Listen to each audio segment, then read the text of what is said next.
Hi, and welcome back to Reverse Shot. I am your host, Brian Karam, and this week, as usual, we're taking a look at the problems of the press, but we're going to focus on one problem in particular. Now, reporters have been criticized on this particular story, and that is the story of Joe Biden pardoning his son, Hunter. We've been criticized for ignoring larger stories, such as Pete Hegseth, Kash Patel, growing troubles around the globe, the war in Ukraine, and it's all been argued that those stories deserve more ink and airtime than the story of Biden's pardon.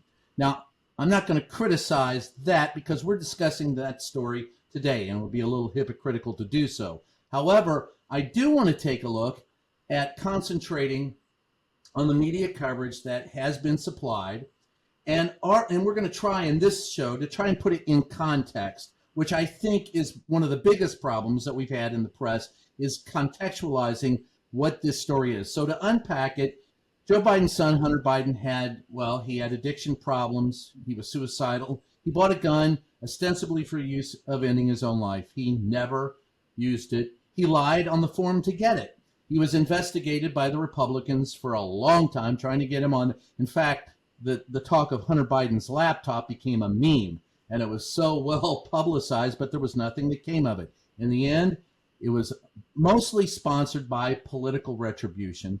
He was found guilty.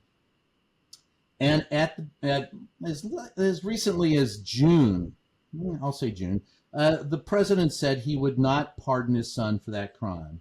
Then he was kicked off the ticket. The one who supplanted him on the ticket, Vice President Kamala Harris, lost to Donald Trump. Donald Trump then said he's going to go on a revenge tour, going after all of his enemies. Chief enemy of Donald Trump, of course, are the Bidens, and the most vulnerable is Hunter Biden. So the president changed his mind and said he would pardon his son. And that caused a lot of consternation among the press, a lot of coverage, and those who are now questioning whether our coverage in context has mistakenly been too focused on does the ends justify the means, and critics saying that we will question Biden on that, but we will not question Trump.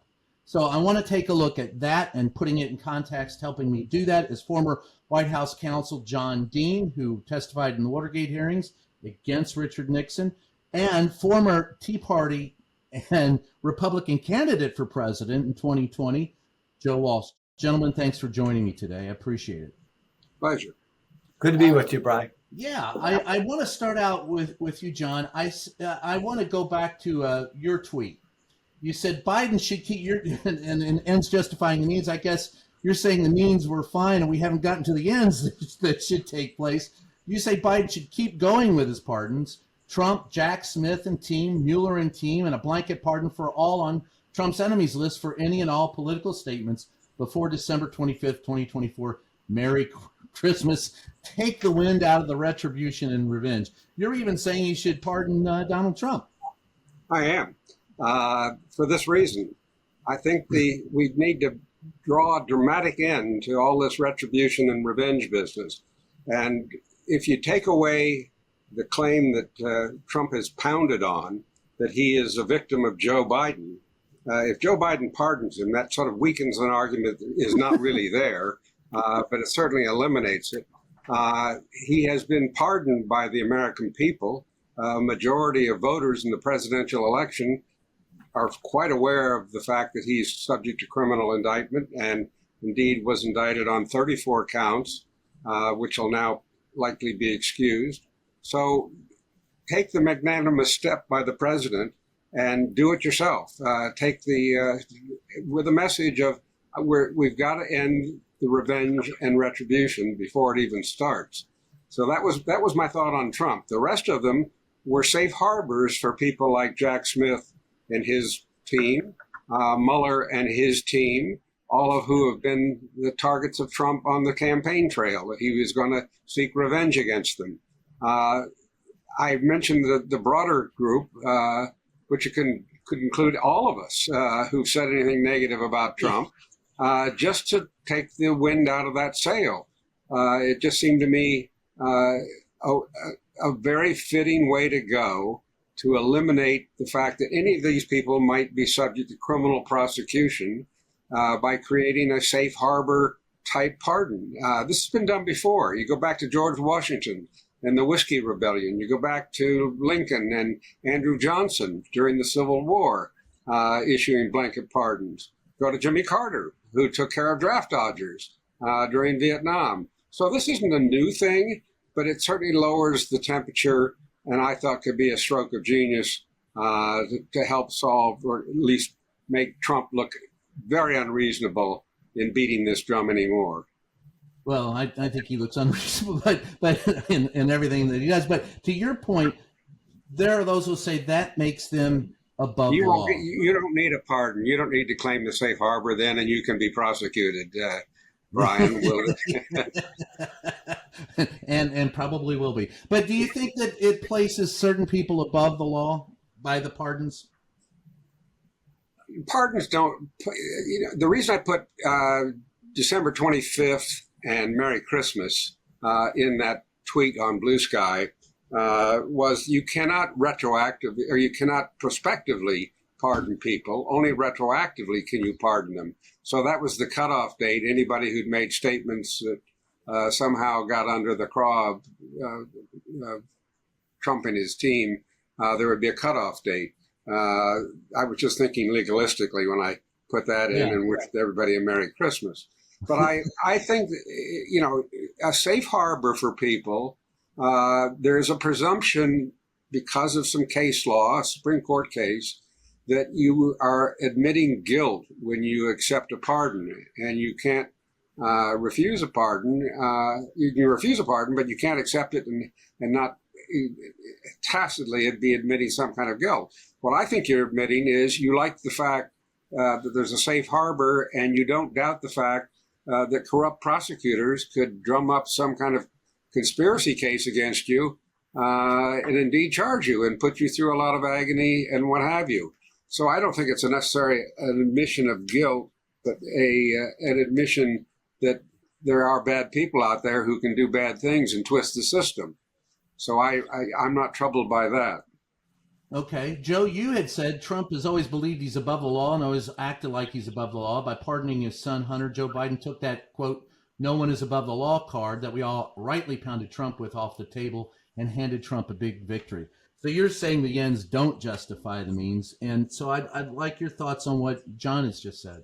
Well, interestingly, I actually agree with almost everything John just said when it comes to the notion of safe harbor pardons. And I think Biden ought to do them to as many people, give to as many people as he can, because Trump is a unique threat. And if Joe Biden had come out 2 days ago and said exactly that, this is why I'm pardoning Hunter, I wouldn't have reacted to it like that if he had presented it as a safe harbor pardon. But Joe Biden didn't do that. Joe Biden sounded like Donald Trump the other day. Joe Biden said, "I'm pardoning my son because the only reason he was prosecuted is because his last name was Biden. This is the weaponization of justice." He basically, Brian said, the deep state went after my son. Horrible thing to say. Inaccurate, I would say. If he had said what John Dean said, I would have supported it. So in essence, Joe Biden did say my son's above the law.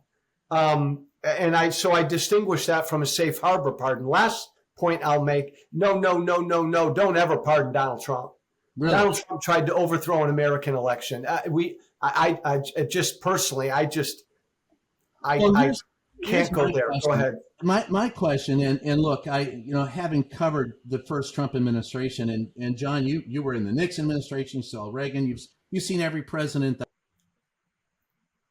and obviously, this to me is this particular president has gone beyond the pale of even some of Richard Nixon's dirty tricks, and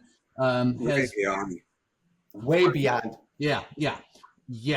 So to that point, I don't think that we've done a very good job in the press covering that. And I think that one of the problems that we see is the rationalization and the normalization of what has gone on. So I don't think that the nuance is there for people to understand just how bad it really is.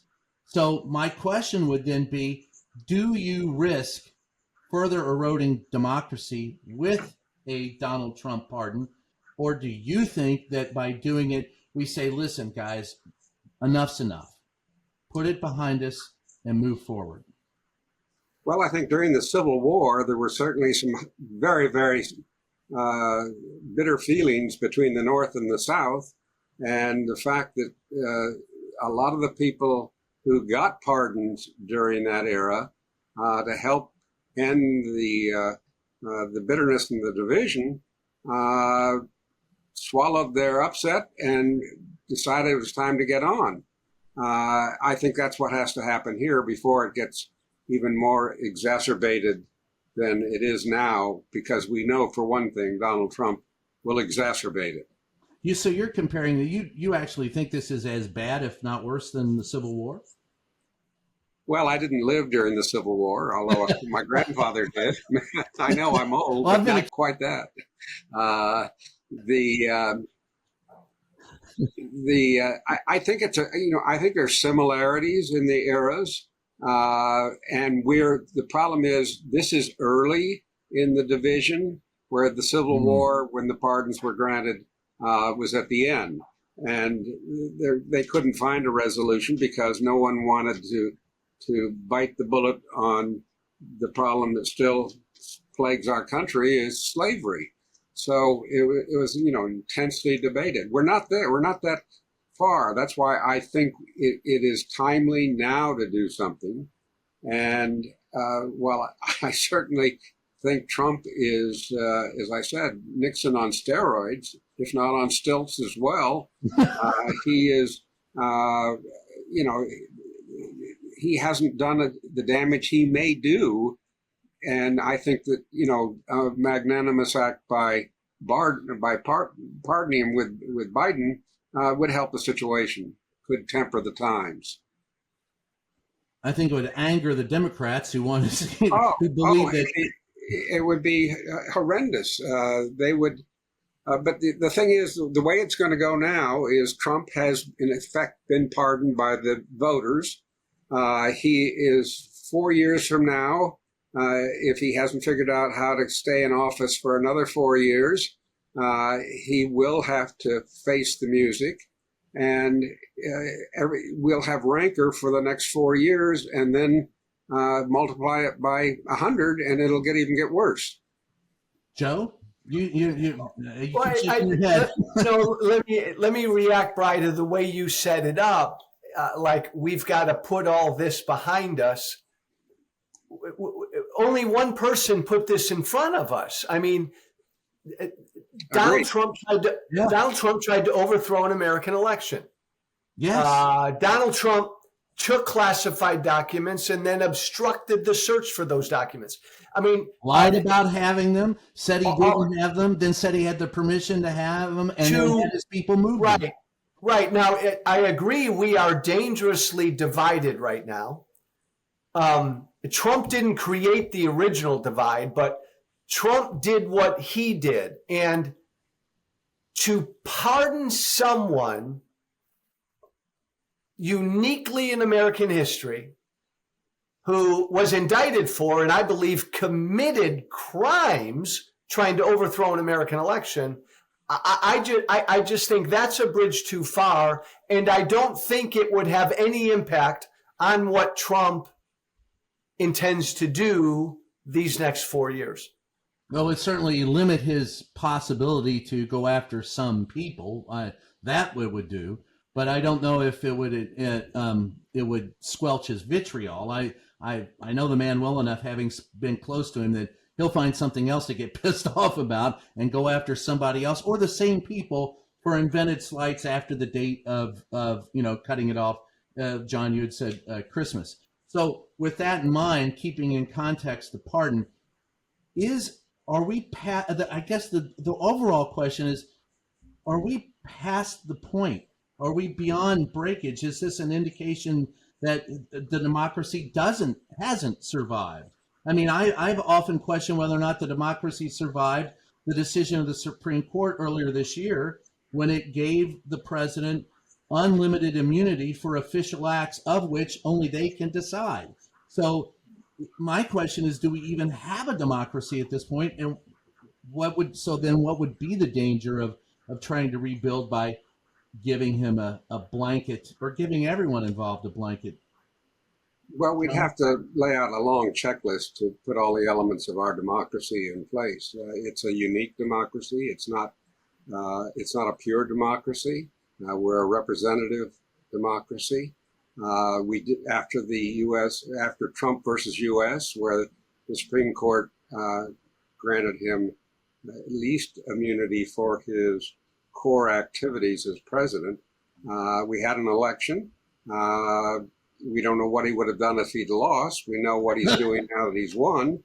And it's probably pretty horrible stuff was planned. I look forward one day to finding out what indeed that was planned. But the democracy is complex. It is not dissolving quickly.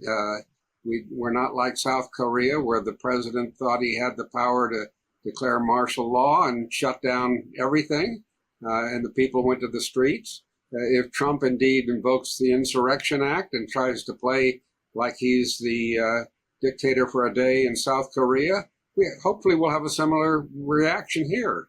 And it's much more difficult here to use the military and civilian capacity than it is in South Korea. So anyway, what we're doing is we're weakening democracy. And democracy, as you gentlemen certainly know, is very fragile. Yes. It's something that needs care and feeding rather than trying to abuse it and use it for purposes for which we didn't really design the country. And that's what Trump is testing right now. He's testing institutions. He's testing the Senate with nominees who are clearly unfit for the jobs he's selecting them for. And surprisingly to me, the Senate is standing up quietly. They're not afraid of Donald Trump. Donald Trump isn't a threatening figure in himself. He's cowardly. He's a bully. He is not physically intimidating. He's big, but he's fat. It's his base. These millions of people who are in the cult, who can go out and primary people, and politicians don't want to spend the money or the time or have the fight if they can avoid it. So that's what they're afraid of. They don't speak well of him behind his back, as we all know, who speak to people and who speak behind his back because they're afraid to speak to his face. So anyway, we're testing the system. And so we don't know the results yet, Brian, but it sure as hell going to be a painful 4 years. We know that. Well, yeah, I'm not looking forward to going back to the White House after the inauguration. As much as he and I fought, I'm not up for it. But my bigger question then is, okay, so the Fourth Estate, my profession, I don't think we've held him accountable at all during his previous 4 years and now. Where would both of you, Joe, I'll give you the first shot at this. What do we need to do better that we're not doing? We're going to do what we're not capable of doing, because look, like it was wrong for, I think, Joe Biden to pardon his son, but it's way, way, way, way, way more wrong that we don't hold Donald Trump to any standard at all. We treat him like a spoiled child. We treat him unlike we treat any other politician. And that should change. That shouldn't be the case. But Brian, we've got almost half the country that just lives in another world right now and doesn't believe. What should we do, Jim? Not get. Again, I don't know how to do this. I don't think you ignore him. I think you cover every lie he spews. I know there are people in your profession now, Brian, that say, ignore all the distractions, ignore all the BS he throws out there, focus on the policy, on what he's doing. I think you've got to focus on everything. We can't normalize him. We normalized him and he won. And I worry that we're continuing to normalize him. John, your thoughts? I'd agree with that, with what Joe's saying, that the media, broadly speaking, whatever that means,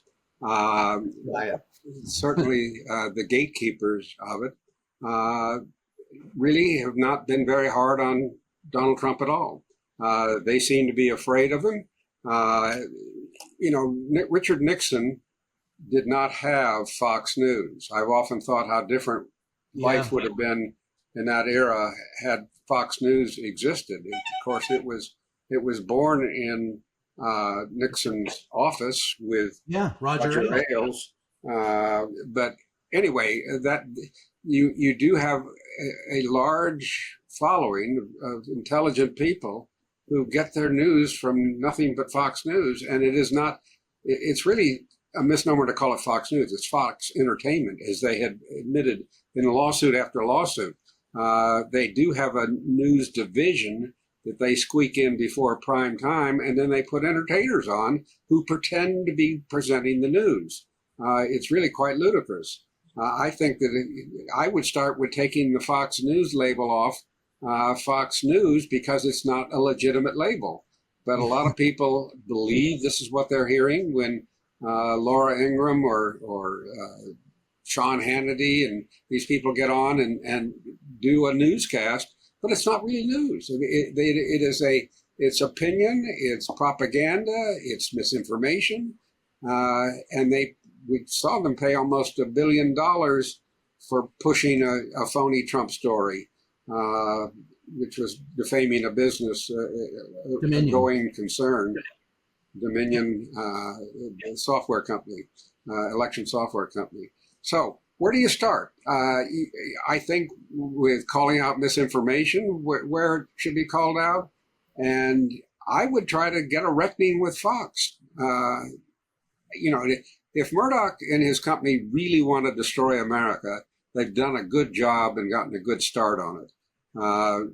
As you know, that Donald Trump gets in spats with them because he knows they're powerful. But if you start with that block and bring them around, because otherwise they might be making money now, but tomorrow it's not going to be there. Yeah, I'll put my 2 cents worth in here and step out of the moderating role for a second just to say, look, all news is owned by entertainment, or most of it. Who owns ABC News? Who owns CBS? Who owns NBC? Paramount, Disney, all of those companies own the news division. So news is no longer news. It's reality programming. And then you have newspapers. 45% of the counties in this 45% of the counties in this country do not have a local newspaper. And that is the background of journalism. That is the spine of journalism. Alden, the Vulture Capital groups own hundreds of newspapers. They used to be limited. It began with Nixon. You rightly pointed out Ailes, but it was Ronald Reagan who knocked the curbs, knocked off all the limits on journalism, so you could own just about anything. So the Alden Group, Gannett, all of them own hundreds of newspapers. They have reduced the stabs of these newspapers. They're shells of what they used to be. They don't do much local reporting, and those reporting on local government, state, and even federal government have been limited. There is no, and we can't even get, even though there's a bipartisan push in the House and the Senate to pass the Press Freedom Bill, is sponsored by Jamie Raskin, and this is the third time around for this bill. This particular bill is a bill that would sponsor, they're all over, 50 states have them. They're shield laws so that reporters don't have to give up confidential sources except under extraordinary circumstances. A national shield law would protect investigative reporting, which is basically the bottom line, what we do best. But without it, you're going to continue to have all kinds of basically entertainment, and it's cheap entertainment too. So I hear you both. And as I look at this particular issue and the pardon that was issued, I don't know that, and you two have done a better job in 20 minutes of grasping the nuance of what this is and why it was done and the reaction to it than we have in the press over the last 3 or 4 days. We've just simply gone after the goofiness and the outlandishness. I'm sorry. Go ahead, John. I have 3 granddaughters who are range from one who is now a senior in undergraduate school to the oldest who is completed her master's and now working on her PhD in mathematics. So I test them regularly to see how informed they are. And they're amazingly sophisticated in knowing, and not because of me, because they're out there on their own, about what's going on. I teach over at USC, and I've got a class of about 150, and I ask regularly, what's your primary news source? And 95% of the class, it's TikTok or social media of some other form. But when you ask them specific questions, they're through all of that entertainment, they're getting the basics also. How, I don't know. But they have some people they follow who give it to them straight. So anyway, it is, we have to all adapt to the new media. I follow TikTok. I do all of, I just recently left X and went to Blue Sky. X had become a snake pit. But you can find the news out there. Actually, X is, not good now. It's misinformation, and few call it out. Rather, they're like me, they're just leaving if they want real information. Yeah, so I think there are ways. No, go ahead. I'm sorry. No, I think there are ways that young people in particular and old people in general can stay well informed. It takes a little more work than it used to when we had our daily newspapers. I don't read the LA Times, and I don't even do the digital because, 1 or 2 reporters whose work I like are primarily on the sports page. So, and I'm a Dodgers fan. So. There you go. Joe, your final thoughts. My final thought is, and again, I agree with a lot of what John said, but it's become too much entertainment. And Trump really feeds off of that. So I did a lot of speaking on college campuses this past year, and John's right. Young people are very well informed, but this is funny to them. Like a lot of them just think Trump's a goof and he's funny and he's crazy. Whereas I look at him and he's a legitimate threat to our democracy. Young people, their eyes kind of roll at that. We've all kind of dumbed ourselves down and fallen into his trap that this is all just entertainment. We got to get away from that with him. Yeah, I agree with. And I think that busting up the media monopolies would be I always go back to Ben Bagdickian, who said, the editor at the Post, who said, diversity of ownership and diversity of thought are necessary in journalism. And I really think that that's so true. And the other thing he said about ultimately our responsibility isn't to our editor. It's not to our copy editor. It's not to our colleagues. It's not to our sources. It's to the public. And if we remember that, we'll be okay. But if it's all about entertainment, then the only thing that we're caring about is the clickbait and the ratings. And we have destroyed journalism in the process. And on that happy note, John, I'll give you your last thoughts. It's been a pleasure to spend a little bit of time with you guys, get to know you. Thanks, John. Thanks, Brian. Yeah. Good to have you both here. The name of the show is called Reverse Shot. We want to thank you for joining us. Click and like if you like. Subscribe to the Substack. Stick around. We're here every week. We thank you for joining us.